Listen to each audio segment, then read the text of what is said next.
Verso 12. Amém? Vamos ler? Então diz assim: pois de fato é justo para com Deus que Ele retribua com tribulação aos que causam tribulação a vocês, e que dê a vocês que estão sendo atribulados alívio, juntamente conosco, quando do céu se manifestar o Senhor Jesus com os anjos do seu poder, em chama de fogo, tomando vingança contra os que não conhecem a Deus e contra os que não obedecem ao Evangelho de nosso Senhor Jesus. Estes sofrerão penalidade de eterna destruição, banidos da face do Senhor e da glória do seu poder, quando Ele vier naquele dia para ser glorificado nos seus santos e será admirado em todos os que creram. Isto inclui vocês, que creram em nosso testemunho. Por isso também não cessamos de orar por vocês, pedindo que o nosso Deus os torne dignos da sua vocação e cumpra com poder todo o propósito de bondade e obra de fé, a fim de que o nome do nosso Senhor Jesus seja glorificado em vocês, e vocês sejam glorificados nele, segundo a graça do nosso Deus e do Senhor Jesus Cristo. Vamos orar? Peça auxílio ao Espírito de Deus nesse momento de exposição bíblica. Pai Santo, Teu povo se reúne, Deus, como Tua igreja, como comunidade de discípulos de Cristo Jesus, e nós queremos ouvir a Tua voz, Senhor. Não a nossa consciência, não os nossos sentimentos, mas a Tua voz, Pai, a Tua verdade, que ela é a única, ó Deus, capaz de nos transformar, de gerar em nós, ó Pai, frutos de arrependimento, frutos de transformação, de renovação de mente, para que nós venhamos a pensar conforme a Tua vontade e agir conforme a Tua vontade também. Então, Pai, mais esse domingo, fala com a gente, fala com a Tua igreja, fala com os Teus filhos, Deus, em Cristo Jesus. Amém. Irmãos, como nós já falamos domingo passado, se nós olharmos a primeira carta, tá, de Paulo aos Tessalonicenses, né, se você voltar uma página aí da sua Bíblia, ou der uma olhadinha para o lado, como é no caso da minha, você já vai ter ali a primeira carta de Paulo aos Tessalonicenses, e a gente vai encontrar ali verdades acerca da vinda de Cristo. Paulo fala algumas coisas ali, né, para aqueles irmãos, porque se fez necessário também. Só que parece que aqueles irmãos não entenderam muito bem o que significava essa vinda de Cristo ou quando Ele viria. De tal forma que agora Paulo ele precisa escrever de novo, de uma forma mais enfática, mais profunda, como que se Paulo abrisse um pouco mais a cortina, a janela, né, para que esses irmãos enxergassem além sobre essa verdade da volta de Cristo Jesus, da segunda vinda, como nós falamos, né? Então aqui Paulo amplia um pouco mais essas verdades acerca da segunda vinda. E o nosso objetivo aqui, meus irmãos, assim como foi na exposição da primeira carta, não é entrarmos em linhas teológicas acerca da segunda vinda de Cristo, tá? Mas trazer aquilo que o texto tem para a gente de forma clara, específica, objetiva, porque as linhas teológicas são muitas, né? Algumas linhas teológicas falam que nós não vamos passar pela tribulação, outra que nós vamos passar, né? Ou outra que nós já estamos na grande tribulação. Outra linha teológica fala a respeito que o milênio ainda vai vir, que nós já estamos no milênio, ou seja, nós temos muitas coisas, né? Muitas linhas teológicas que nos falam sobre a volta de Cristo Jesus, mas a nossa intenção não é entrarmos nessas questões. Para isso nós vamos ter a escola bíblica dominical, olha que já fica o convite, tá? Para você acordar mais cedo no domingo, vir aqui às 9 horas com a gente, tá bom? Joga a coberta de lado, dá um pulo da cama, toma um café e vem, irmãos, tá? Deixa a preguiça lá na casa e vem aqui com a gente na escola bíblica dominical às 9 horas da manhã. Aí nós vamos entrar mais profundamente nessas questões, tá? Mas nosso objetivo nessa exposição, tá, não é essa, até porque não daria tempo. Então, através do texto de hoje, nós vamos ver 5 verdades sobre a volta de Jesus. Primeira verdade, Cristo voltará de uma maneira visível. Cristo voltará de uma maneira visível. Hoje nós conseguimos ver Jesus? Não. Nós cremos nele? Cremos, né? Nós sabemos que ele existe? Sabemos. Né? Ele está à direita de Deus Pai, como ele mesmo diz, ele foi assunto aos céus. Por que nós temos essa certeza em nós? Que nós somos de Cristo, pertencemos a ele e ele nos comprou. Porque nós temos quem habitando em nós? O Espírito Santo de Deus. Tema que nós vimos mais cedo na escola bíblica também. Não, o merchan não vai acabar. Né? Nós vimos mais cedo na escola bíblica também. A habitação do Espírito Santo nos crentes, que nos dá a certeza que Cristo é nosso, né? E nós somos dele. A Bíblia diz que após a ressurreição, Jesus andou ainda 40 dias aqui nessa terra, apareceu para cerca de 500 discípulos, né? Ou seja, após a ressurreição, pessoas viram Jesus com seus próprios olhos. Discípulos testemunharam, cerca de 500 pessoas, irmãos. É muita gente? É gente, é bastante gente. Mas após a assunção de Jesus, após agora ele se colocar à direita de Deus, nós não conseguimos enxergá-lo com os nossos próprios olhos. Mas o texto diz que quando ele voltar, nós o veremos. Nós o contemplaremos no seu retorno. O verso 7 diz que o Senhor vai se revelar dos céus. Ele vai se revelar dos céus. E a palavra que aparece aqui para a gente é a palavra Apocalipse. O que significa essa palavra Apocalipse? Significa exatamente isso, revelação, descortinar, tirar o véu, revelar, mostrar aquilo que está escondido. Então, meus irmãos, um dia o Senhor Jesus vai voltar. Um dia ele vai se revelar pessoalmente. Um dia os nossos próprios olhos contemplarão aquele que nos comprou lá na cruz do Calvário, porque ele é o Deus que vive para todo sempre. Lá na primeira carta, Paulo já tratou desse assunto no versículo 15, quando ele fala sobre a vinda do Senhor. E ele usa a palavra ali para a vinda do Senhor, a palavra é parousia. Ou seja, essa palavra era usada para designar a vinda, para dizer, olha, tem um grande rei que está vindo visitar essa província. Então, a palavra parousia, a vinda desse grande rei, desse rei poderoso, era colocada ali essa palavra, para dizer, olha, esse grande rei está vindo. Então, Paulo está dizendo, assim Jesus vai voltar um dia, como um grande rei, cheio de majestade, poder, escoltado, né? Ele vai vir com o seu exército celestial para buscar o seu povo.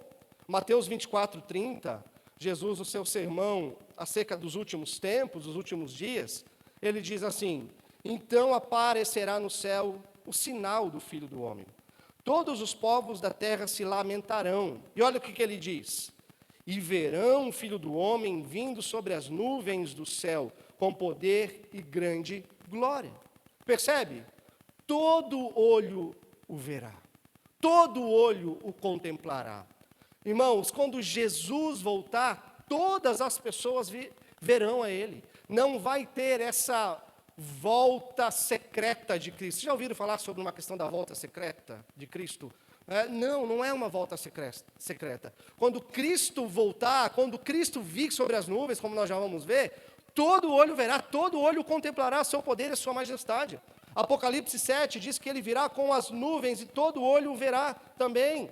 Então a vinda de Cristo será notória, visível, todo olho enxergará a sua vinda, tanto os que estão vivos como aqueles que estão mortos. Uns ressuscitarão para a vida eterna e outros para a morte eterna, mas todos contemplarão, a sua vinda será visível, de uma maneira espetacular que todo olho verá. Segunda verdade, Cristo virá com os seus anjos. No verso 7 ainda ele diz, Jesus se manifestará com os anjos do seu poder. Ou seja, nós não vimos antes que quando um grande rei, ele iria visitar uma província, ele vinha escoltado com um grande exército atrás dele, ou acompanhando esse grande rei, né, cercando ele. Quando Cristo voltar na sua parousia, ele vai vir com um exército celestial, com o seu exército de anjos. Ele vai vir também escoltado. Mateus 16:27 diz assim, pois o Filho do Homem virá na glória do seu Pai, com os seus anjos, e então recompensará cada um de acordo com o que tenha feito. Apocalipse 19:11 e 14 diz, vi o céu aberto, e eis um cavalo branco, O seu cavaleiro se chama fiel e verdadeiro e julga e combate com justiça. Olha só o que diz. Os exércitos do céu o seguiam, montados em cavalos brancos e vestidos de linho finíssimo, branco e puro. Segunda verdade, irmãos, Cristo voltará. Primeira verdade, Cristo voltará, todo olho verá. Segunda verdade, Cristo virá com os seus anjos, virá com sua escolta celestial. Terceira verdade, Cristo virá com glória e esplendor. Olha ali o verso 8 na sua Bíblia. No verso 8, diz que Jesus virá em meio a chamas de fogo. Muitas vezes, irmãos, para se referir ao céu, para falar sobre a segunda vinda de Cristo, a Bíblia precisa se utilizar de linguagens que nós possamos entender as verdades que estão sendo transmitidas para nós aqui. E para falar sobre a segunda vinda de Cristo, a Bíblia também usa esses tipos de linguagens para a gente entender, para ter uma ideia de como será. E Paulo traz aqui uma figura, para que a gente consiga ter uma noção. Cristo virá em meio a chamas de fogo. Mateus 24:30, Jesus fala que ele virá com poder e grande glória, como nenhum outro evento na história da humanidade. Poder e grande glória. Quando nós olhamos para o Antigo Testamento, nós vemos Deus se manifestando como que através do fogo. Vocês lembram de algumas passagens? Talvez a mais conhecida para a gente é quando Deus ele se apresenta para falar com Moisés, não é? No meio da sarça ardente, chamando Moisés para libertar o seu povo, aquela sarça, aquele arbusto seco que queimava e não se consumia, né? E Deus, através do fogo, falou com Moisés. Nós temos, quando o povo está andando pelo deserto, Deus se apresenta no meio do povo, no meio de uma nuvem de fogo, lembram disso? Deus estava ali no meio do seu povo. Quando o povo chega no Sinai, como é que Deus manifesta a sua presença poderosa e gloriosa e que se torna até um tanto assustador para aqueles que contemplavam a presença de Deus ali no Sinai? No Sinai também era fogo. Diz que o monte ele estava pegando fogo, ele flamejava, né, por causa da presença de Deus. Agora aqui nós vemos a vinda de Jesus, ele retornando com grande poder, com grande glória, em meio a chamas flamejantes. Então isso quer dizer, meus irmãos, que o mesmo Deus que se manifestou ao povo dele no passado através do fogo, esse mesmo Deus, ele se manifestará novamente da mesma maneira, ou pelo menos de uma maneira muito parecida, né? De uma maneira muito gloriosa. Fogo também, como nós vamos ver um pouco mais à frente, é símbolo de juízo de Deus. E veremos que Jesus vem para executar o seu juízo, não mais como o leão, não mais como o cordeiro de Deus, mas agora como o leão da tribo de Judá. Ele vem como juiz, ele vem para julgar a tudo e a todos. E o fogo também é símbolo de juízo, como nós vamos ver. Quarta verdade. Cristo retornará como rei e juiz. Então, na primeira vinda, como é que Cristo veio? Como um cordeiro, como um bebê, humilde. Ele nasce aonde? Uma manjedoura, em um estábulo, no meio de animais, não é? Como que foi a vida de Jesus? Ali na carpintaria, até os 30 anos, com seu pai José, né, aprendeu acerca da profissão do próprio pai. Não era uma profissão rentável, então Jesus ele veio de forma humilde, nasceu em uma manjedoura, entre os animais, em um estábulo, viveu uma vida de pobreza. Durante o seu ministério também, Jesus não tinha o que esbanjar, tudo o que ele tinha, como ele mesmo diz, o Filho do Homem não tem nem sequer uma cama, um travesseiro para reclinar a cabeça, para descansar, algo que ele chame de seu, tudo era emprestado, tudo era dos outros, não é? Jesus viveu uma vida muito humilde, muito simples, em meio à pobreza. Quando nós olhamos no final da vida de Jesus, ele sofre, ele é julgado injustamente, é zombado, é torturado, é crucificado, ele é morto como um criminoso. A vida de Cristo, mesmo sendo Deus santo, mesmo sendo Deus todo-poderoso e glorioso. Então, na primeira vinda, ele vem como esse cordeiro, ele vem como esse servo sofredor, como vai dizer em Isaías.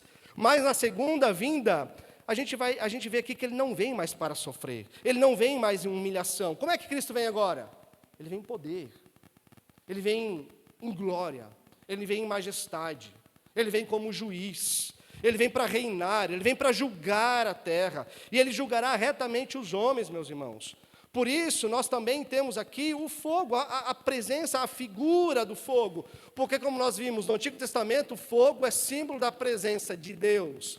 E quando Jesus voltar, nós temos também Jesus vindo com poder, em meio ao fogo, às chamas, a algo flamejante.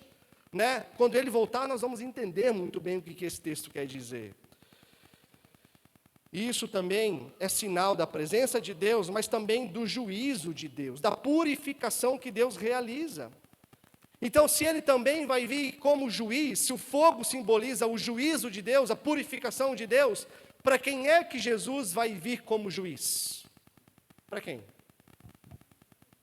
Para aqueles que não creram nele, para aqueles que não se renderam a ele, para todo aquele que não confessou o nome de Cristo, para todo aquele que não se dobrou perante o reinado de Cristo Jesus, para todo aquele que não nasceu de novo em Cristo Jesus, que não o confessou, que não viveu segundo o Evangelho, não para ser salvo, mas porque já foi salvo em Cristo Jesus. Então, Cristo vai vir também como juiz. E ele vai julgar, ele vai bater o martelo, ele vai dar a condenação sobre todo aquele que não confessou em vida que ele era o Senhor e Salvador da sua vida. Mas e para a igreja, meus irmãos? Para o povo dele? Ele vem para nos levar com ele. Ele vem e ele nos leva com ele. Por quê? Porque o nosso pecado já foi posto sobre ele, lá na cruz do Calvário. Amém? Graciosamente, Deus nos amou e nos ama em Cristo Jesus. Ele já pagou a nossa dívida, Ele já levou a nossa culpa. Em Cristo Jesus, nós já somos justificados. Nós somos tidos como santos. Então, uma vez que você deposita a sua esperança, você deposita a sua fé em Cristo Jesus, e você diz assim: Deus, eu sei, eu sou pecador, eu sou insuficiente de conquistar a minha salvação. É somente através da justiça de Cristo Jesus que eu sou salvo. E em Cristo, então, eu creio como meu único, suficiente Senhor e Salvador. Nesse momento, meus irmãos, a justiça de Cristo é colocada sobre a sua vida, e Deus não te olha mais como você é, um pecador miserável, como nós somos, mas Ele vai te olhar através de Cristo Jesus. É Cristo que Ele vai ver na sua vida, e é isso que importa para nós, é que Deus veja Cristo em nós, habitando em nós, vivendo em nós. Senão, o contrário disso, meus irmãos, Cristo Jesus não vai voltar para você como o seu Redentor, como seu Salvador, mas Ele vem para você como o justo juiz, e Ele vai bater o martelo.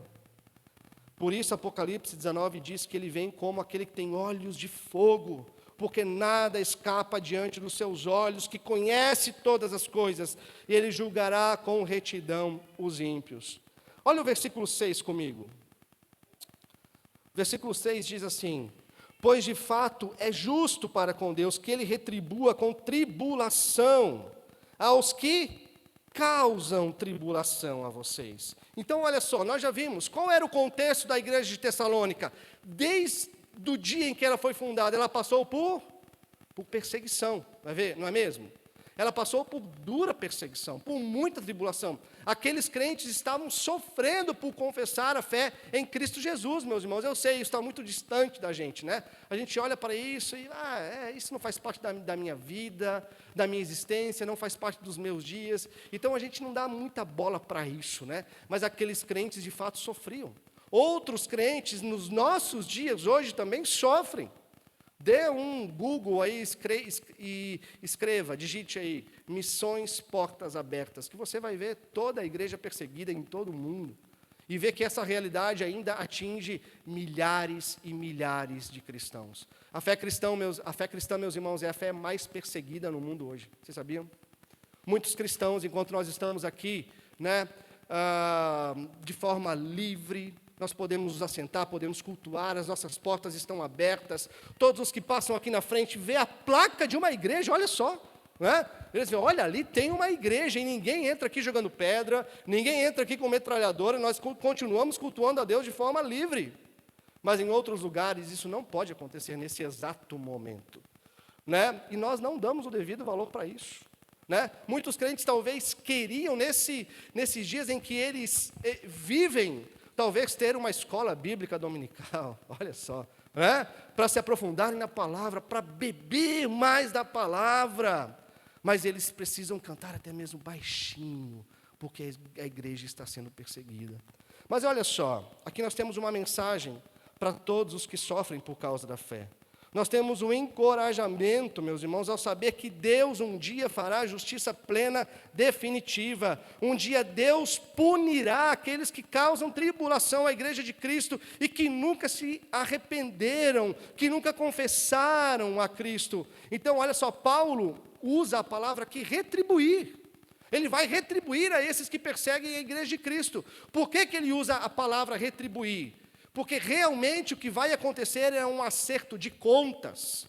Deus vai retribuir conforme eles sempre deram à igreja, ou seja, perseguição. Então é isso que eles vão ter. Eles também vão ter sofrimento. Muitos que causaram e causam danos ao povo de Deus pensam que vão ficar impunes.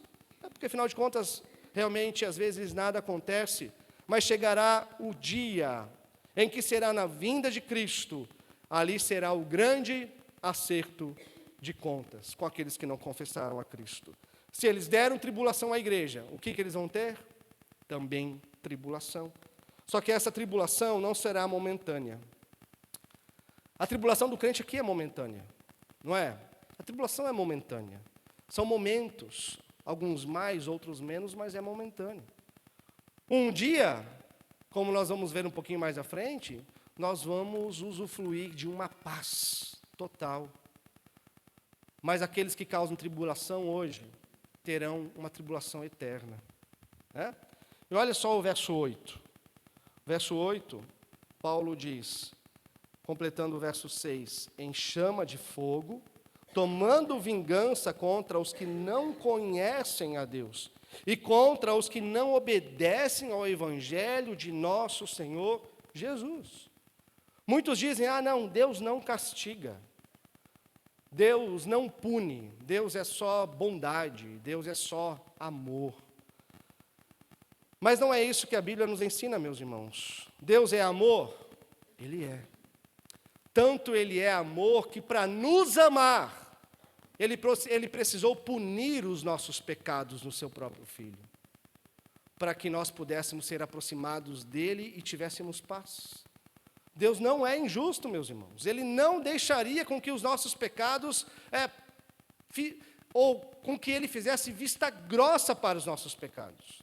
Ele não iria ficar indiferente com os nossos pecados. Não, Ele precisou punir o Seu Filho. Ele levou a nossa culpa. Sobre Ele carregou os nossos pecados, para que nós agora tivéssemos paz com Deus por meio de Cristo Jesus.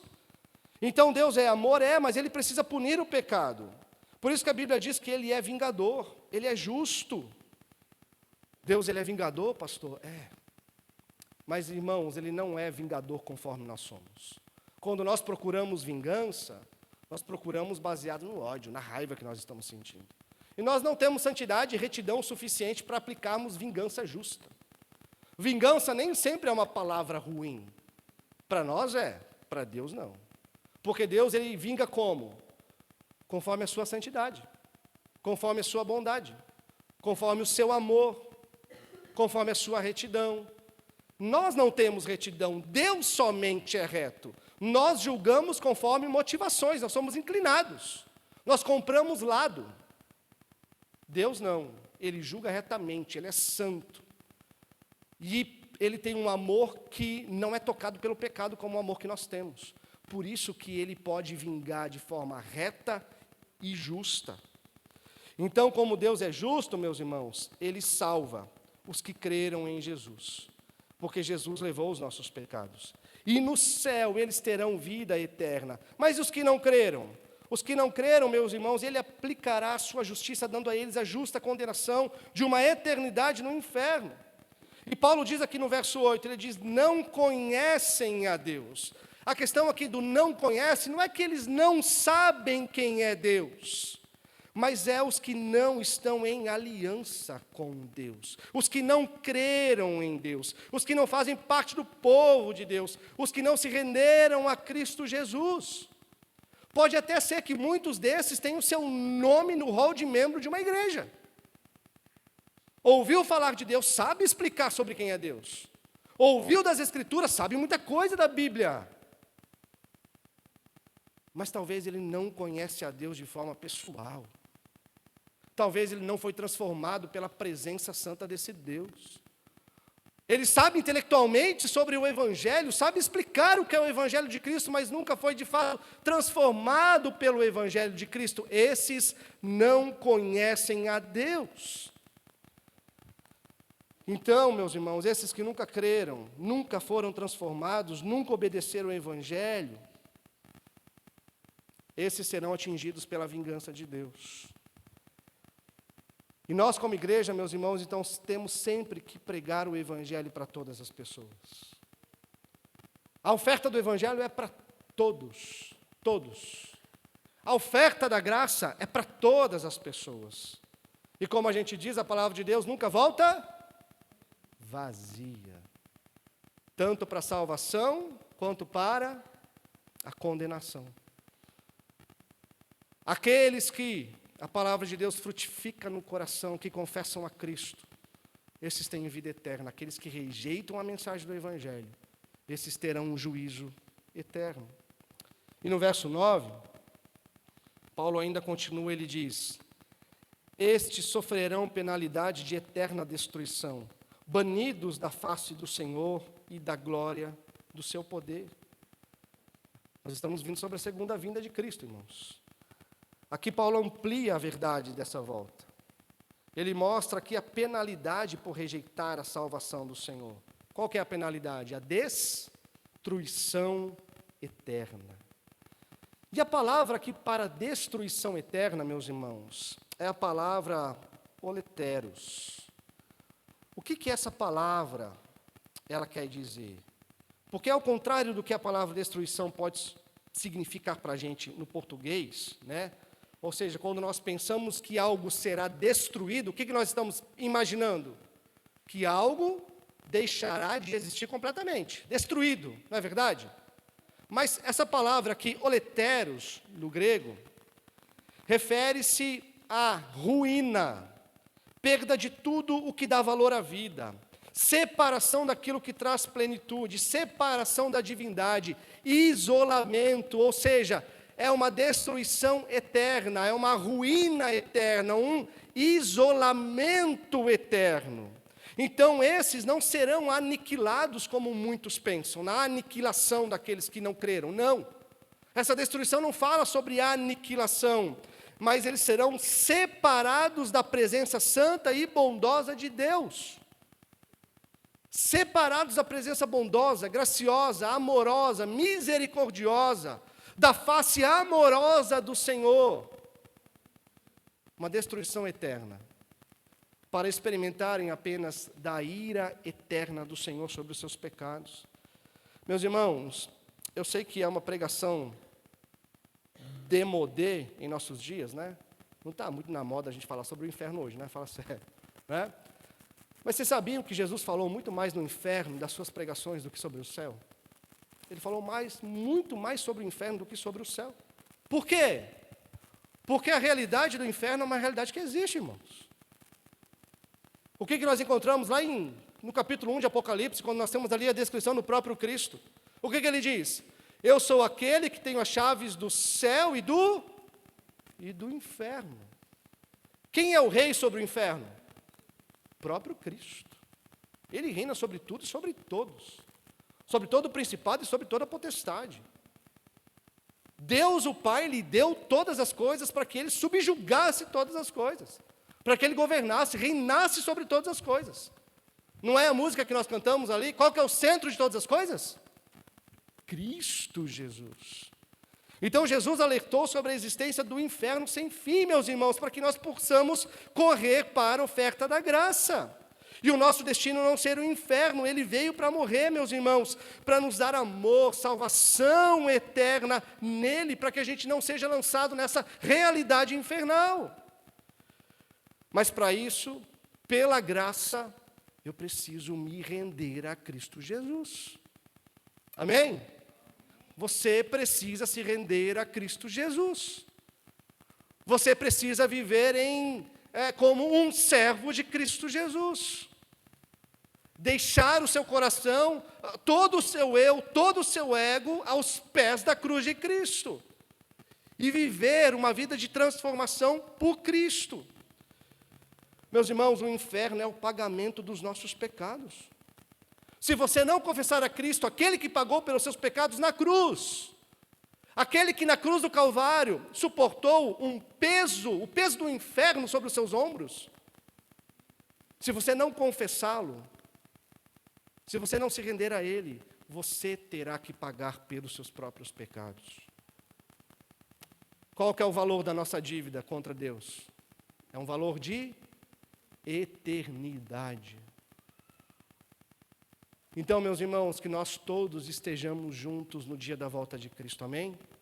Não para sermos lançados no inferno, mas para ouvir a voz do nosso bom pastor: vinde benditos do meu Pai, entrai para o gozo eterno, entrai para a alegria eterna, que eu vos tenho preparado desde antes da fundação do mundo. Que todos nós estejamos lá, eu estarei lá, irmãos, eu quero que cada um de vocês esteja lá comigo também. Sabe, para essa festa gloriosa, não porque eu sou bom, não porque em mim há bondade o suficiente para comprar a salvação, não, muito pelo contrário, eu sou um tremendo de um pecador. A minha esposa sabe disso. Mas porque a minha fé está em Cristo, e é Ele quem me justifica, é Ele quem me salva, e é por causa da obra perfeita de Cristo que eu posso ouvir a voz do meu bom pastor, aquele que me comprou e que te compra também. E o final do verso 9 ainda diz: banidos da face do Senhor e da glória do seu poder. De todos os sofrimentos, meus irmãos, que a Bíblia relata acerca da realidade infernal, se nós olharmos para o sermão de Jesus sobre o que era o Guiena, o Hades, é muito sofrimento. Mas de todos os sofrimentos, sabe qual que é o pior? É você nunca mais ter a oportunidade de experimentar da bondade de Deus. Você não vai mais ter segundas chances. Essa realidade é uma realidade que será eterna e para todo sempre. E você nunca mais terá a chance de experimentar da bondade graciosa do Senhor. Então, enquanto é tempo, como diz o autor bíblico, enquanto é tempo, no tempo que se chama hoje, corra para Cristo. Confesse a Cristo. Se renda a Cristo Jesus. E a quinta verdade, meus irmãos, sobre a vinda de Jesus é um contraste. Então, se ele vem como um juiz para os ímpios, ele voltará como um rei supremo e glorioso para recompensar o seu povo. Então, a justiça de Deus não será apenas punitiva, não vai apenas retribuir aqueles que fizeram o mal, como será aplicado aos ímpios, mas é também retributiva, como a que vai ser aplicada para os salvos, para aqueles que estão sobre a justiça de Jesus realizada na cruz. O verso 7 diz assim, olha: e que dê a vocês que estão sendo atribulados. Paulo falando para a igreja dos Tessalonicenses que sofria. Nós também sofremos aqui, nós também temos nossos períodos de sofrimento, sejam eles pelos motivos dos quais forem.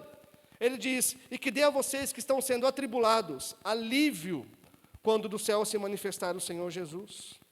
O que é alívio, meus irmãos? É descanso. É descanso.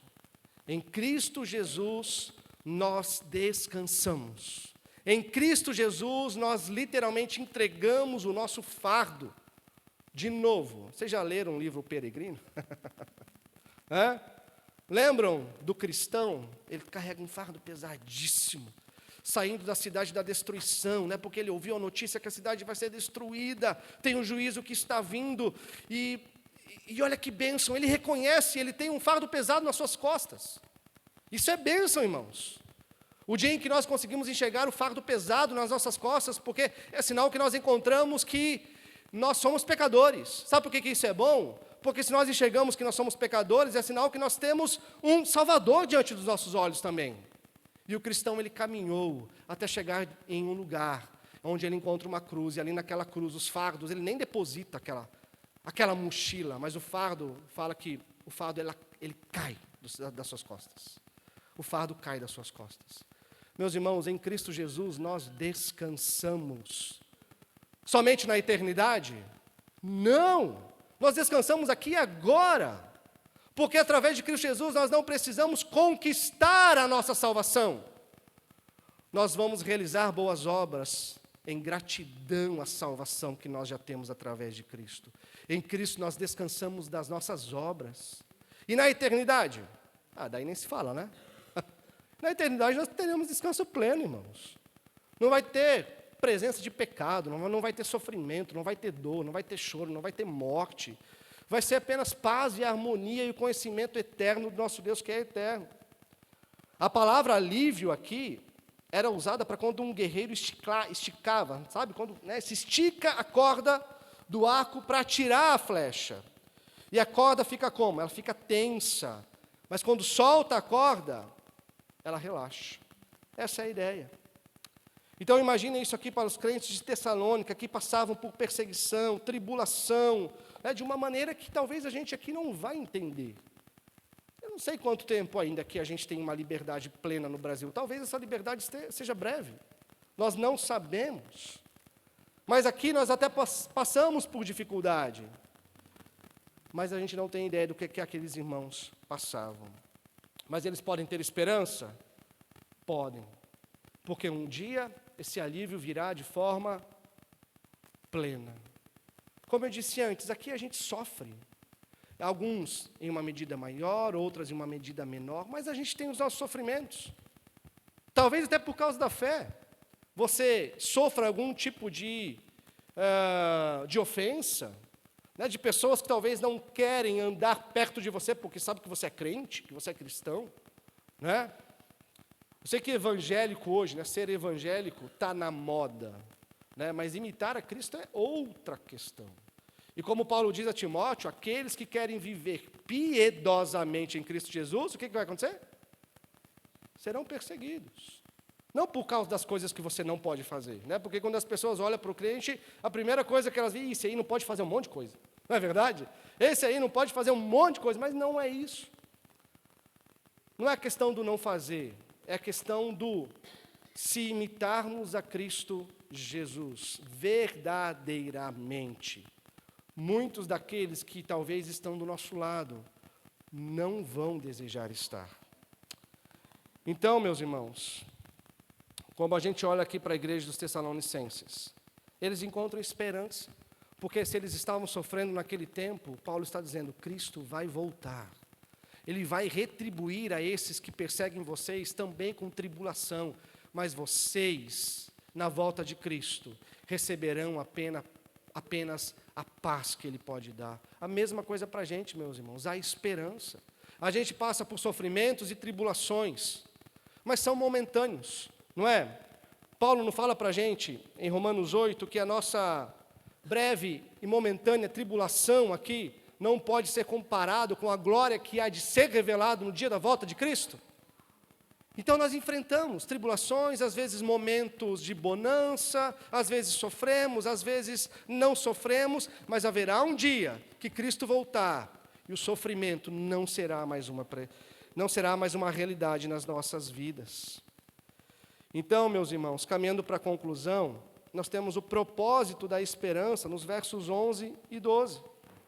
O propósito da esperança, como ele diz no verso 11, viver de modo digno do chamado.